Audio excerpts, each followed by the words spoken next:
Hi guys, எல்லாருக்கும் வணக்கம் guys. இந்த வீடியோவில் நம்ம என்ன பார்க்க போகிறோன்னா, கண்டிப்பாக இந்த ஆஸ்திரேலியா தொடரை இந்திய அணி வெல்றதுக்கு நிறைய வாய்ப்பு இருக்குது. அதுக்கு இந்திய அணி இதை பண்ணால் மட்டும் போதும்பா அப்படின்னு சொல்லிட்டு இந்திய அணிக்கு ஆதரவாக பேசியிருக்காரு முன்னாள் ஆஸ்திரேலியா வீரர், நட்சத்திர வீரர்னு சொல்லலாம், டேவிட் வார்னர். இந்திய அணி குறித்தும் அப்புறம் இந்த சீரீஸ் குறித்தும் சில பல கருத்துக்கள் பேசியிருக்காரு. அவர் என்ன பேசினார், ஏது பேசினார் சொல்லிட்டு வீடியோவில் டீட்டெயில்டாக பார்க்கலாம். அதுக்கு முன்னே நீங்கள் நம்ம சேனலுக்கு புதுசாக வந்திருந்தீங்கன்னா ஒரே சப்ஸ்கிரைப் மட்டும் பண்ணிவிட்டாங்க, வீடியோக்குள்ளே போகலாம். ஆமாங்க, சமீபத்தில் இப்போது ஆஸ்திரேலியா வர்சஸ் இந்தியா டெஸ்ட் போட்டி நடந்துட்டு வந்துட்டுருக்கு. அதில் பார்த்தீங்கன்னா இந்திய அணி முதல் போட்டியும் செகண்ட் போட்டியும் ஆஸ்திரேலியா அணி வின் பண்ணியிருக்காங்க. தேர்ட் டெஸ்ட் போட்டி இப்போ தொடங்குச்சிங்க. முதல் நாள் மழையால் நின்று போச்சு. வெறும் 28 ரன் மட்டும்தான் போயிருக்கு. அதனால் கண்டிப்பாக தேர்ட் டெஸ்ட் போட்டி ட்ராவத்துக்கு வாய்ப்பு நிறைய இருக்கிறதா சொல்லியிருக்காங்க. ஏன்னு கேட்டிங்கன்னா அங்கே நிறைய மழை வரதுக்கான வாய்ப்புகள் நிறைய இருக்குது. அதனால் அது போட்டி ட்ராவத்துக்கான வாய்ப்பு இருக்குது.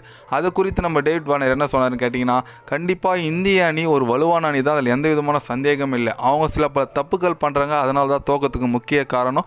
ஆனால் அவங்களோட பேட்டிங் கொஞ்சம் இம்ப்ரூவ்மெண்ட் பண்ணால் கண்டிப்பாக ஆஸ்திரேலியாவை அடிக்கலாம். ஆனால் அதுக்கு இந்திய அணி பேட்டிங் அவனுக்கு கொஞ்சம் இம்ப்ரூவ்மெண்ட் பண்ணால் மட்டும்தான் முடியும். அது மட்டும் இல்லாமல் போலிங் அற்புதமாக இருக்குது இந்திய அணி. இது பேட்டிங் கொஞ்சம் ஆர்டர் மாற்றினா மட்டும் இந்திய அணி கண்டிப்பாக கோப்பையை வெல்லும் அப்படின்னு சொல்லிட்டு, என்னதான் ஒரு ஆஸ்திரேலியா முன்னாள் வீரராக இருந்தாலும் இந்திய அணிக்கு ஆதரவாக பேசியிருக்காரு நம்ம டேவிட் வார்னர். டேவிட் வார்னர் எப்பவுமே இந்திய அணி ரசிகர்கள்லாம் அவருக்கு ரொம்ப பிடிக்குங்க. ஏன்னு கேட்டிங்கன்னா ஐபிஎல் மூலிமா நிறைய பாப்புலர் ஆகிட்டு நிறைய ரசிகர்கள் கவர்ந்திருக்காரு. அவருக்கு நிறைய ரசிகர்கள் ஆஸ்திரேலியாவோட இந்தியாவிலே இருக்காங்கன்னே சொல்லலாம். ஏன்னா சன்ரைசர்ஸ் ஹைதராபாத்துக்கு ஆடி இருக்காரு, டெல்லி அணிக்கோசரம் ஆடி இருக்காரு. நிறைய அவருக்கு அந்த புஷ்பா அந்த இதெல்லாம் நிறைய பேர் லைக் பண்ணுறாங்க அவர் பண்ணியிருக்கிறது. அதனால் கண்டிப்பாக இந்திய அணி இந்த வாட்டி ஆஸ்திரேலியா தொடர வெல்லும்னு சொல்லிட்டு அவரே ஒரு நம்பிக்கை சொல்லியிருக்காரு. பார்க்கலாம், வெயிட் பண்ணி. ஆனால் அவர் சொன்ன முக்கிய காரணம் என்னன்னு கேட்டிங்கன்னா, அவரோட பேட்டிங், இந்திய அணியோட பேட்டிங் லைனப் கொஞ்சம் இம்ப்ரூவ்மெண்ட் பண்ணால் மட்டும்தான் முடியும்னு சொன்னார். பிறகு அது 100க்கு 100 உண்மை. ஏன்னா கொஞ்சம் இந்திய அணி பார்த்தீங்கன்னா போலிங் ஓரளவுக்கு நல்லா போடுறாங்க. பும்ரா, சிராஜாக இருக்கட்டும், இப்போ ஆகாஷ்தீப் வந்திருக்காங்க. ஓரளவுக்கு ஓகே. போலிங் கேட்டால் seam bowling, fast bowling okay. But batting கொஞ்சம் இம்ப்ரூவ்மெண்ட் பண்ணோம். ஜெய்ஸ்வால் மட்டும்தான் டாப் ஆர்டரில் ஆடுறாரு. மற்றபடி கில்லா இருக்கட்டும், அப்புறம் நம்ம விராட் கோலி ஏதோ ஒரு 100 மட்டும் அடித்தார். மற்ற ரிசர்வ் பண்ணிட்டு கூட அந்தளவுக்கு ஸ்பார்க் ஆகல இந்த ஆஸ்திரேலியா சீரீஸில்.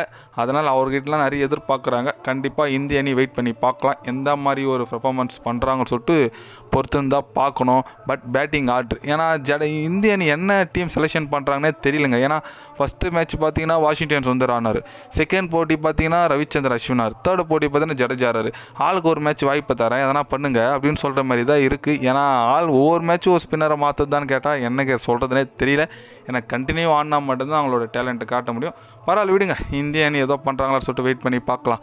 நீங்கள் சொல்லுங்கள், டேவிட் வார்னர் இதை பற்றி பேசியிருக்காரு, அது குறித்து நீங்கள் என்ன நினைக்கிறீங்கன்னு சொல்லிட்டு கமெண்ட்டில் சொல்லுங்கள். இது போன்ற ஸ்போர்ட்ஸ் யூஸை தெரிஞ்சுக்கணுன்னா சேனலை சப்ஸ்கிரைப் லைக் ஒன்று பண்ணிக்கோங்க. கண்டிப்பாக கிரிக்கெட் பற்றி day by day channel update வரும். மறக்காமல் சப்ஸ்கிரைப் மட்டும் கொஞ்சம் பண்ணி வச்சுக்கோங்க. நன்றி, வணக்கம்.